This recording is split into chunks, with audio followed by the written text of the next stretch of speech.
There is no Bitcoin stacking phase and then a Bitcoin spending phase. They are not two distinct phases. Believing that is what's keeping you in a Bitcoin plateau. Believing that is what's keeping USD, the incumbent base currency, as your base currency, which is fine. It's a place to be. But it's a place to travel through. And that's the way to beat your Bitcoin plateau. There aren't really hacks. Like there's no hacks to stack more Bitcoin. All of that goes to just normal personal finance advice. And that's why I'm working to blend these worlds of like regular personal finance advice with the preference of Bitcoin over USD as your currency. Okay? Because so much of the time, like I'm frustrated with like regular personal finance advice that's out there also, for sure. And then I have this preference for Bitcoin instead of USD. And then there's all these frictions and mental blockers in the middle, right? Like if like blank slate, we can be like, oh, that'll be so awesome sometime in the future when there's no capital gains and when Bitcoin is the reserve currency of the world and everyone just gets it. Like, and so for now, I'm just gonna like stack Bitcoin and like wait for that day to come. Like, yes, that is one way you could think about it. And that's one way that I used to think about it.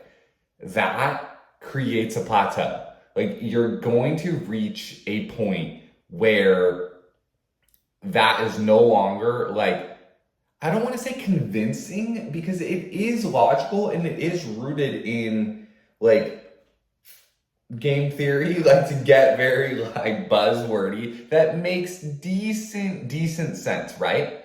But it creates apathy and it creates a plateau in your own life, which you can control, right? Like you have a certain amount of earning power, you have a certain predisposition to certain kinds of personal finance choices based on how you were brought up and based on how your life has gone so far, right? And then you have all this new information about Bitcoin is like verifiably better money than USD, straight up, right? And so it's very easy then to switch like your long-term savings mindset into that better currency, into that better investment, right? Because in the long-term bucket, the whole differentiation between investment or currency doesn't super matter. It's just like, look, if you look at it through like a stock investing lens, sweet. Like there's a case there for it long term. If you look at it through like Bitcoin becoming global reserve money, then there's like a case for that too. And it's easy to explain either of those buckets and they don't really compete with each other on a long-term time frame. On the shorter term time frame, it does. You kind of start to, you get a lot more pushback on the whole like, well, is the currency, there's friction to daily life and all this stuff or whatever, and that's what it does. But again, keeping Bitcoin mentally only in a long game bucket is creating a plateau in your ability to stack more. And I would say in Bitcoin's ability to continue to like punch a hole in the current like established like flow of the world. And so for me, it's a very like interesting like personal finance discussion like with myself to be like, how can I increase Bitcoin usage in my own monthly flow? But then it's also like the societal why is in my head driving that. And that's what drives me over, I think, some of the minutia that can hang you up if you let it hang you up. That's a classic like motivation technique, right? Like I didn't make that up, like knowing your why, right? And not to get too like life coachy or whatever on that, but like knowing your why is how you beat plateaus. And so if you've been stacking Bitcoin the same way, and you like that, sweet, then like keep going on that, like obviously. But if you feel like it's at a plateau and you feel like it could be more interesting or you feel like you could level it up somehow, you're gonna face friction on that, right? Like I read as many of the comments as I can and I reply to as many people on Twitter as I can. And when I talk about Bitcoin as base money, when I talk about getting paid in Bitcoin, when I talk about bill paying in Bitcoin, when I talk about kind of like, again, Bitcoin has one long-term savings, but then when I start pulling it down into like medium-length savings and into short-term kind of like day-to-day again, daily driver money, there becomes that you can see the like friction and mental blocker kind of pushback comments. And again, I was there, like I was fully there, right? But sometimes it's not about just collecting new information. It's about saying like, why is pulling Bitcoin into medium use cases and into short-term use cases interesting? For me, it's because of the societal benefits also. Like truly, like that actually is what drives it. And I'm not saying that from like it then doesn't have to be beneficial to yourself individually, but I already believe that. Like I already believe that it's been like holding Bitcoin instead of dollars on any time frame, I believe is beneficial to me individually, which is why I've been looking for a solution for that. And then on a societal basis, if more people hold more Bitcoin than dollars across all time frames, we're accelerating the impact that Bitcoin can have on the world as far as like taking market share. The Bitcoin economy is taking market share from the USD economy, and that's creating positive change in the world. But as you do this,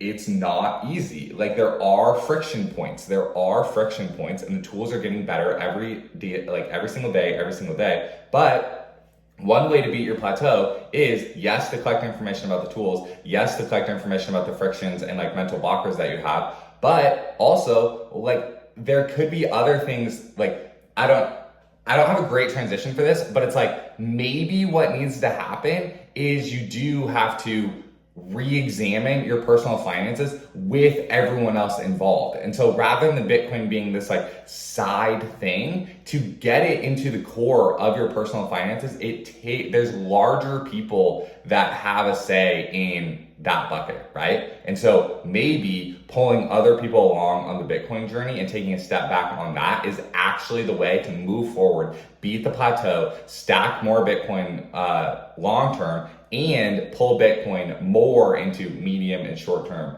use cases. And this is what's interesting. This is after hundreds and hundreds of these conversations, I found that like quote unquote new people and quote unquote like hardcore people like actually want the same thing. They actually just want Bitcoin to operate as simple, better money. And so you leveling up and moving Bitcoin into medium use cases, day-to-day use cases, after it's already won long-term savings, you might be surprised that'll actually connect better with potential other Bitcoin skeptics that you've already, or like Bitcoin neutral, kind of like lukewarm people that you've met in your life, because showing the full circle usage of Bitcoin as a currency that can create goods and services impacts in your life, or can be backwards compatible with the legacy system, rather than just being like this side ticker symbol stock account for maybe someday, that can be like influential. Like again, don't have a great transition, but just like what's popping in my head is like never sell, like, oh, we're never selling is great for a Bitcoin Twitter meme. That's not great for like communicating the role of like an emerging money to family members. And so that's the kind of stuff I'm trying to like tear down and reframe across everything and get Bitcoin deeper and deeper and deeper into personal finances.